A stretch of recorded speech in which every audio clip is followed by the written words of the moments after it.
Hello everyone, Zelrant here, and we've got videos for both Hoyan and Holden now, going into them coming out tomorrow for Etheria Restart. So I thought I'd go ahead and watch both of them, give my initial thoughts on them. I will be making a Should You Poll video later tonight, but for now, I just want to go ahead and see what they have in the showcases. Now, they had Hoyan's out originally earlier than they do now, but I noticed they did fix the issue where it said the beta at the very end. So they did update the video to be their correct one.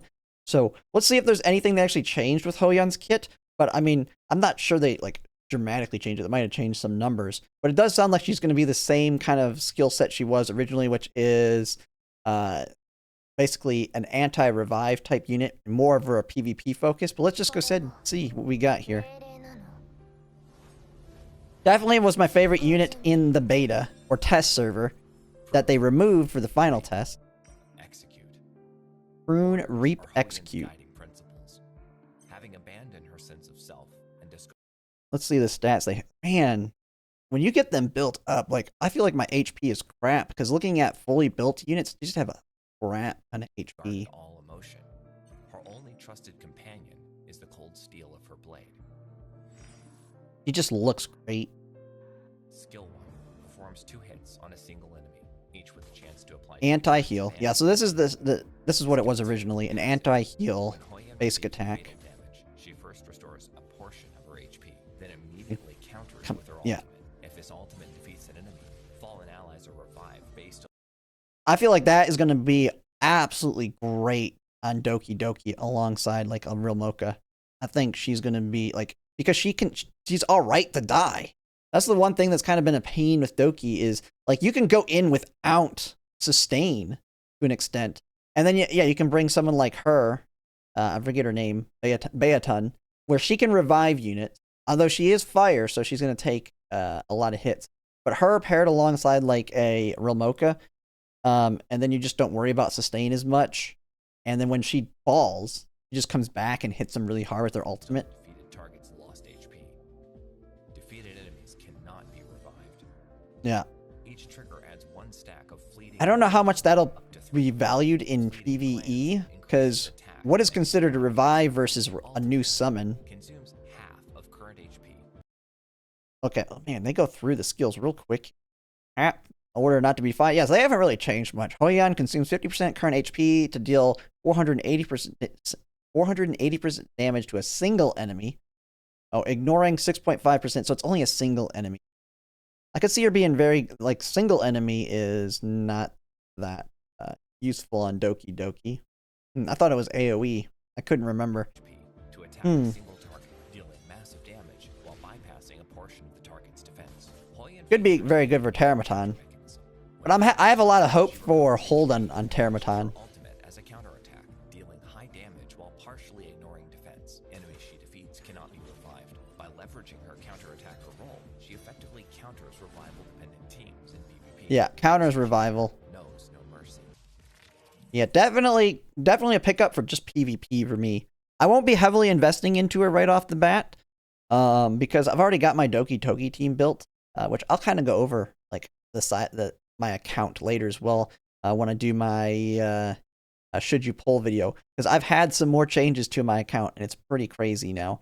But definitely a must poll for me, but she seems to be very much a PvP unit with the anti-revive mechanics. I could be wrong. We'll kind of have to see what kind of ideas people come up with theory crafting. But Holden's the one we did not know the kit for yet. So let's go ahead and see what he is. I do know he's a red unit now and defensive scaling from what I've seen and heard. I'm hoping I can get, like, since I've reset my Lian for my Messiah's doing all right on Termaton. Man, if I can get another DPS that's just outright better and can be target, like Lian had a little bit of that RNG with her skill too, which is one thing I really didn't like with her, even though it did a lot of damage. But let's see how he is. I know he's red and defensive scaling. But why is it blurred? Okay, there we go. Reason. Single damage, turn meter, dispel. Man, it goes through it quick. Looking at it, yeah, see all the defensive pieces on here with Bramble. Bramble will be really nice. And then the fact that I can farm Doki Doki, hell, now it's going to make it so much nicer because I'm actually accumulating these pieces. buttload of HP on there, man.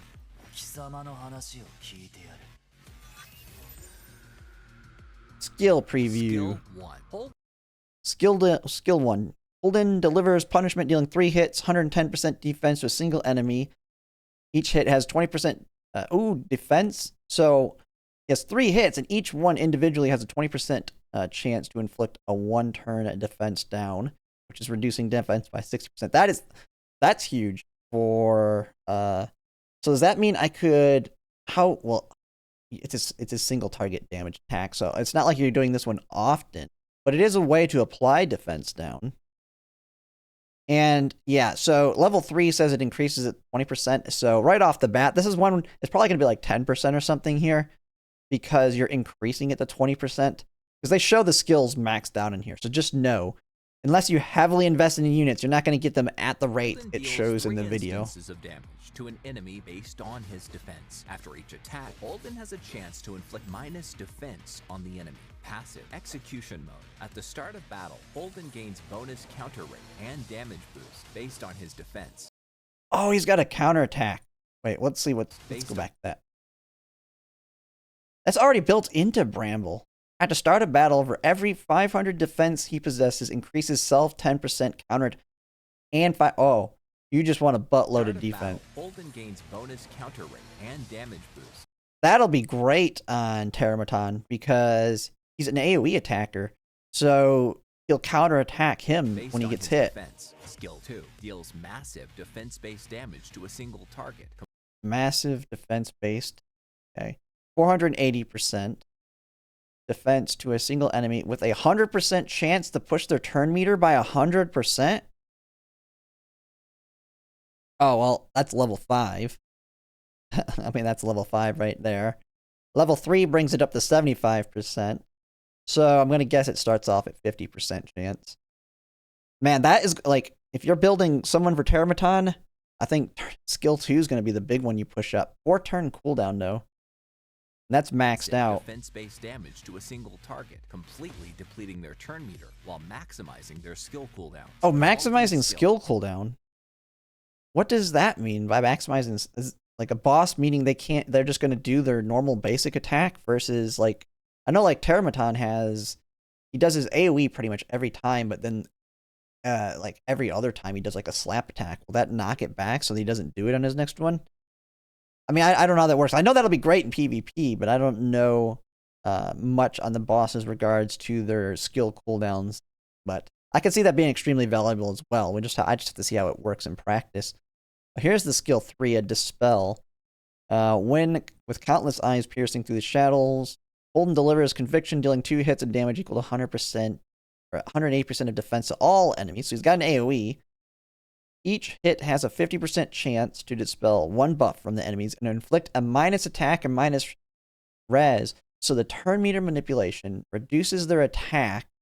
I think he can pair extremely well. Like, he's going to work really well on Terramaton, I think, with Freya. Because you can, like, alternate between each of them. I mean, it's a 4-turn cooldown, but if you alternate between them, I mean, you can keep his damage fairly low with both of their attack downs. And then Freya has her attack up built into hers. He's got effective resistance reduce. He's got the turn meter, and he can put defense down.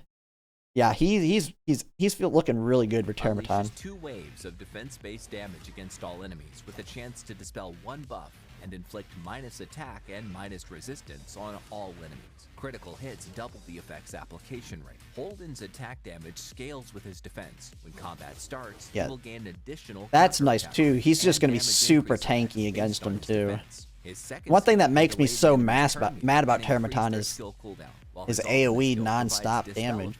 And can also add minus attack and minus resistance. Holden's ultimate not only dispels enemy buffs, but also significantly reduces their offensive capability. Meanwhile, his passive ensures consistent damage and sustained DPS, making him exceptionally effective in high-pressure PvE and PvP scenarios. Yeah, he'll be really good.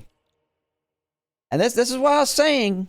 Don't dump all your polls on the one banner. Don't dump them all in that permanent banner, because they're going to throw some great stuff at us like this. The permanent banner was you're getting random. Well, these are 2 guaranteed with Hoyan and Holden. Holden's, just looking at Holden's video, definitely going to be the one that I'm going to advise most people to get. I mean, he just seems like he's going to be so good for Termaton. Absolutely the replacement for your Leanne, or paired with Leanne, because, I mean, you can just have them both go straight for him, and you're going to be able to ignore the arm since his single target attack, his big heavy hitter, you can direct it. While Leanne's skill 2 is RNG on where they hit. But yeah, he can go straight for him. Or, like, I'll probably pick him up and then pair him alongside my Messiah, and we can just do Hell Mode and completely ignore the arms, I think. Because he got the buffs you want to put out there. He can reduce the attack with his AoE attack, and I almost feel like I can pair him with Freya, and you can just alternate between the two to keep the attack damage low. And then I can bring, like, my Hell Kid to give us massive shields. And so he's going to do little damage. We're going to have massive shields. Hell Kid's going to be doing decent damage. I'll have Holden doing decent damage. I'll have, like, Beaton for giving me crit damage and stuff. I mean, it seems like he's going to be the completion for my Termaton team. So I have Doki Doki and Aurora covered. I haven't really heavily built my Aurora team, but I know I can build one because that's pretty much what I re-rolled into as a great team for that boss. Doki Doki, if you haven't seen yet on my when I posted in my Discord or that, with the free polls that we got from the, what do you call it? Those bosses that give you like a free pull in the permanent banner, I sacked a copy of Real Mocha. So now I've got a really good team for Doki Doki as well. So Termaton's really the only one that's a struggle for me still. Messiah's doing all right, but I think Holden's going to be that guy that's going to carry me on it. So an absolute easy must pick up for me. Hoyan's also a must pick up. She's been one I've been waiting for. Going to be like one of my main PvP people. Like I've said in the beginning of the game, I'm building a PvP waifu team, and she's going to fit right in there. But we'll go ahead and see how it goes from there. But overall, both of them look great. Neither of them are light dark units, though, so take advantage of this and save your crystals for the next light dark unit. As we've seen with these red, green, blue units both coming up, they are both very good, and they're guarantees. So don't spend, to me, my advice, and I'll talk about this in my Should You Pull video, is I'm never going to spend my crystals on pulling on the red, green, blue banner. Only the purple pulls. Because those crystals, even though it's triple the cost for the light dark units, the light dark units are almost always going to be better, at least from what we've seen. And they're 3 times the cost, but the only way you barely get their pulls.